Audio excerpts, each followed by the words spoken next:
अगर आपको लग रहा है कि मैं फिर से बीजेपी को एक्सपोज करने यहां पर आ गया हूं तो ऐसा नहीं है, क्योंकि ये काम करने के लिए तो यूपी के मंत्री AK शर्मा ही काफी है भाई साहब।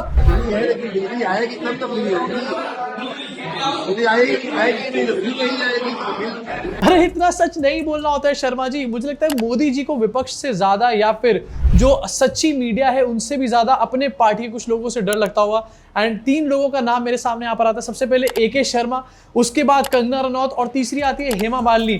जब भी बोलती है कुछ ना कुछ एक्सपोज करके रख देती है मोदी जी को और उनकी पार्टी को।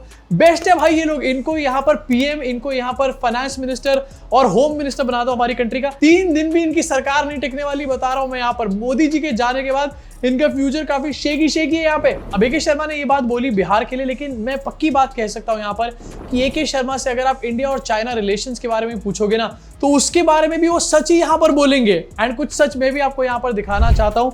अभी रिसेंटली पता चला कि चाइना ने सबसे बड़े मेगा डैम का कंस्ट्रक्शन ब्रह्मपुत्र के ऊपर शुरू कर दिया है तिब्बत के अंदर। काफी दिन से इसकी स्पेकुलेशन से लगाई जा रही थी कि ये डैम का कंस्ट्रक्शन होने वाला है, लेकिन अब इसका कंस्ट्रक्शन फाइनली शुरू हो गया है। एंड हो सकता है कि बनने के बाद ये जो है पूरे वर्ल्ड का सबसे ऊंचा डैम यहाँ पर बने। लेकिन पूछना चाहता हूँ कि आखिरकार लाल आंख वाले S जयशंकर कहां यार? अभी तो लाल आंख दिखा करके आए थे शी जिनपिंग को। मीडिया वालों ने कहा था कि चीन में S जयशंकर को देख गिड़गिड़ाने लगे शी जिनपिंग। लाल आंख दिखाई गई थी बकायदा। कहां गई वो लाल आंखें? ये डैम को भी लाल आंखों से फोड़ दो एक बार में प्लीज। अभी जो डैम है इसका नाम है मी डॉग डैम। बिल्कुल सही नाम रखा है चाइना वालों ने, मी डॉग। चाइना वालों के ऊपर परफेक्टली सूट करता है ये नाम। लेकिन इस डैम को लेकर बहुत सारे कंसर्न्स यहाँ पर खड़े हो रहे हैं। इस डैम के बाद ब्रह्मपुत्र के पानी का कंट्रोल काफी सारा जो है वो चाइना के पास चला जाएगा। अब पानी का कंट्रोल और कितना क्रूशियल वो होता है ये तो आपने देख ही लिया था। ऑपरेशन सिंदूर के टाइम पर इंडिया ने पाकिस्तान का पानी कभी रोक दिया, कभी एकदम से बहा दिया पानी, बाढ़ आ गई वहां पे। इससे आप समझ सकते हो कि पानी का कंट्रोल कितना ज्यादा इंपॉर्टेंट होता है। और अब ब्रह्मपुत्र का जो कंट्रोल है वो चाइना के पास यहाँ पर आ जाएगा। एंड ये बात भी पक्की मानी जा सकती है कि जिस तरीके से चाइना और पाकिस्तान की दोस्ती होती है, अगर हम यहाँ पर पाकिस्तान के साथ कुछ डैम खेलेंगे तो चाइना भी हमारे साथ वहां पे डैम थोड़ा सा खेल सकता है। आखिरकार कहां पर है फॉरेन रिलेशंस वाले बाबा श्री मोदी जी? आओ यार मोदी जी, 56 इंच अपना डंका बजवा दो कहीं से। अरे डैम बना दिया तो क्या हुआ, लेकिन हमारे पास गलगोटिया यूनिवर्सिटी है। गलगोटिया यूनिवर्सिटी के लौंडे बाहर निकल के मीम जरूर बनाएंगे और बोलेंगे कि चाइना कहता था कि तुम क्या हो, अब हम कहते हैं कि तू क्या है बे।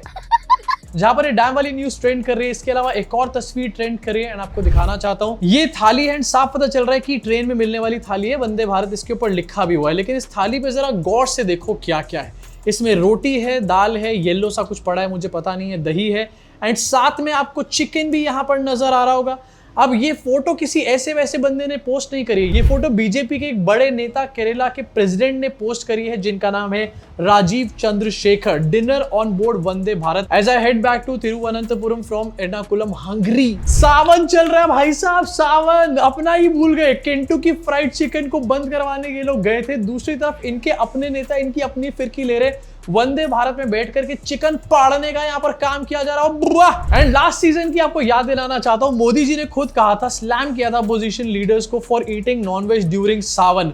मुगल मेंटालिटी कहा गया था मोदी जी के द्वारा। अबे मोदी जी, अपनी मुगल मेंटालिटी को तो साइडलाइन करवा दो पहले।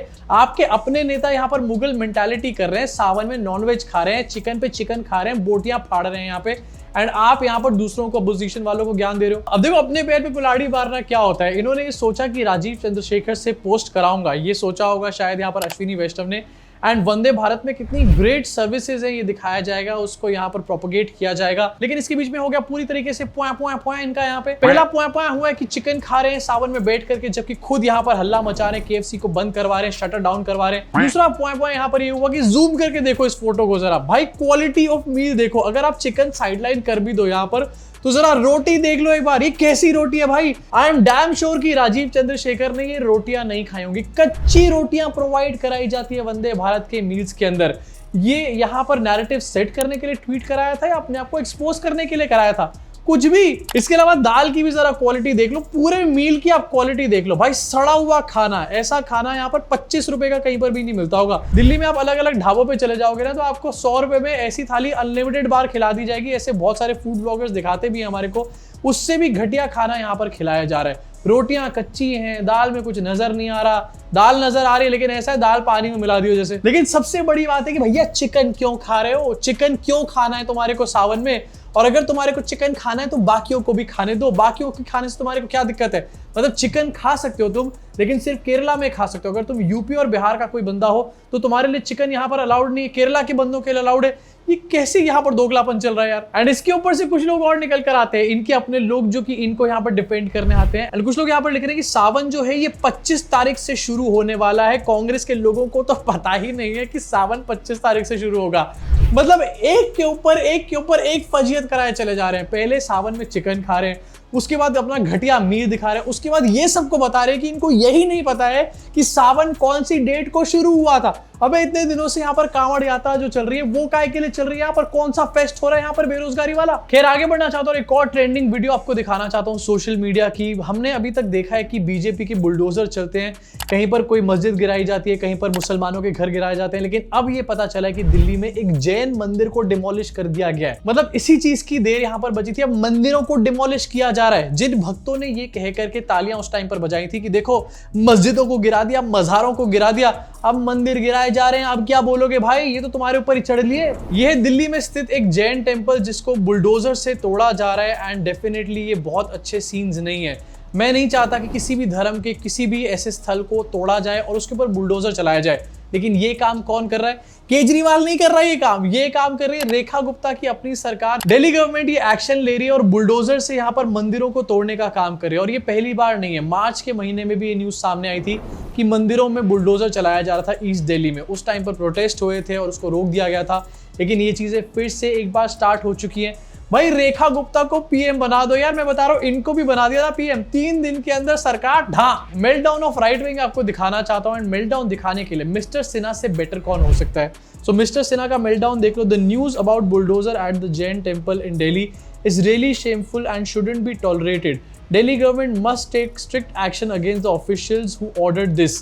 मतलब ऑर्डर किया है तो ऑफिशियल्स ने ही ऑर्डर किया होगा। जब कोई अच्छा काम हो जाए तो तारीफें यहाँ पर होती है रेखा गुप्ता की कि बताओ दिल्ली की बीजेपी सरकार कितना अच्छा काम कर रही है। और अगर मंदिर यहाँ पर तोड़ा जा रहा है तो वो दिल्ली के ऑफिशियल्स ने तोड़ा है, वो दिल्ली के नेताओं ने नहीं करा, बीजेपी सरकार ना ना ना ना ना। और यही लोग हैं जो सेलिब्रेशन कर रहे थे कुछ दिनों पहले। Bulldozer action in Haridwar, illegally built मजार demolished by Dhami government. I wonder if they have built even a single such structure legally and not on public property. कुछ ही दिनों के अंदर वक्त बदल दिया, जज्बात बदल दिए, हालात बदल दिए, लेकिन ये देख रहे हो कि कैसे यहाँ पर ऑफिशियल्स को ब्लेम किया जा रहा है। रेखा गुप्ता बीजेपी सरकार, no no no no no. इसके साथ सोशल मीडिया पे एक और तस्वीर काफी ज्यादा ट्रेंड करे और वो है दिल्ली एनसीआर के जामों की तस्वीर। लोग जो है फाइनली उनकी नींद खुल चुकी है, गड्ढों के ऊपर उनकी नजरें जाने शुरू हो चुकी है, उनकी टूटे हुए फ्लाईओवर के ऊपर नजर जानी शुरू हो चुकी है, गड्ढों की वजह से जो एक्सीडेंट होते हैं उनके ऊपर नजर जानी शुरू हो चुकी है, और जो लंबे लंबे जाम लग जाते हैं मेट्रो सिटीज में, हाईटेक सिटीज में, उनकी भी अब यहाँ पर बातें शुरू होने लग गई हैं।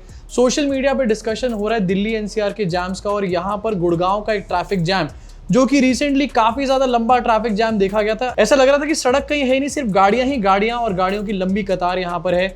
ये है गुड़गांव का साइबर हब जो कि काफी ज्यादा हाईटेक अपने आप में एरिया माना जाता है। और वहां पर इतना भयंकर जाम लगा कि घंटों तक लोग इस जाम में फंसे रहे। बताओ यार, लोगों को अब जाम से भी निजात चाहिए। मतलब मोदी जी इतना कर रहे हैं, मोदी जी ने इतना किया है, अब क्या जाम भी मोदी जी खुलवाएंगे क्या यहाँ पर आकर के? इसी लंबे ट्रैफिक जाम के बाद लोग अपने अलग अलग ट्रैफिक जैम्स की फोटो शेयर कर रहे हैं। नोएडा, ग्रेटर नोएडा की भी फोटो शेयर करी जा रही है। गौड़ चौक के आसपास जाम दिखाया जा रहा है जो कि काफी ज्यादा पहले टाइम से लगता था, लेकिन पता नहीं अब लोगों को एकदम से यहाँ पर कौन सी नींद खुल चुकी है। अब उनको जाम से निजात चाहिए, अब उनको टाइम पे घर पहुंचना, अब उनको लग रहा है कि सड़क पे भीड़ बढ़ गई और अब वो सरकार के सामने आवाज उठा रहे हैं इन चीजों को लेकर के। भैया तुम्हारी ही क्रिएटर ये सारी की सारी प्रॉब्लम्स हैं। जिस टाइम पर मोदी जी हिंदू मुस्लिम कर रहे थे, जिस टाइम पर मोदी जी इलेक्शन के अंदर ये कह रहे थे कि वो तुम्हारा गोल्ड ले लेंगे, उस टाइम पर तुम लोग बैठकर तालियां बजा रहे थे, फंसो जाम के अंदर। अब सवाल तो उठ रहे हैं, हल्ला तो मच रहा है इसके बारे में, लेकिन अभी तक भी हल्ला ऐसा नहीं मच रहा कि बीजेपी से सवाल पूछे जाएं या फिर मोदी जी और योगी जी से सवाल पूछे जाएं। इन सब को छोड़ दो, अभी भी गोदी मीडिया तक को भी कॉल आउट नहीं किया जा रहा है, क्योंकि अभी भी ये दिखाया जा रहा है कि देखो ये तो बाबूस की गलती है, ये सिस्टम की गलती है। एंड एक्चुअल जो कल्प्रेट्स हैं पूरे सिस्टम के, जो बाप यहाँ पर बैठे हुए हैं जिन्होंने सिस्टम को ढप करके रखा हुआ है, उनसे अभी भी इसके बारे में कोई बात नहीं कर रहा। लेकिन अंदर ही अंदर बीजेपी के लिए और गोदी मीडिया के लिए ये बहुत बड़ी प्रॉब्लम बनती जा रही है, क्योंकि इन लोगों के वोटर्स और इनकी व्यूअरशिप यही है, इन्हीं लोगों में से निकल कर आती है। और जब ये लोग इस टाइम पर अवेकन यहाँ पर हो चुके हैं तो बहुत ज्यादा दिन इनको डाइवर्ट नहीं कर पाएंगे गोदी मीडिया, IT सेल और बीजेपी के लोग। अब वैसे गुरुग्राम के इस ट्रैफिक जैम के बारे में आपका क्या सोचना है? लोग जो बोलना शुरू कर चुके हैं इन दबी आवाजों में, क्या इससे सरकार को कोई इंपैक्ट पड़ेगा? क्या मीडिया के कान पर जू रहेंगे? आपको क्या लगता है? नीचे कमेंट सेक्शन में भी भड़ास को जरूर निकालना। और हाँ, बताना आपका क्या ख्याल है इसके ऊपर कि अगर AK शर्मा को यहाँ पर देश का प्रधानमंत्री बना दिया जाए। नीचे कमेंट सेक्शन में AK शर्मा के ऊपर भी अपनी भड़ास जरूर निकालना। मैं आपसे मुलाकात करूंगा इस चैनल के अगले वीडियो में।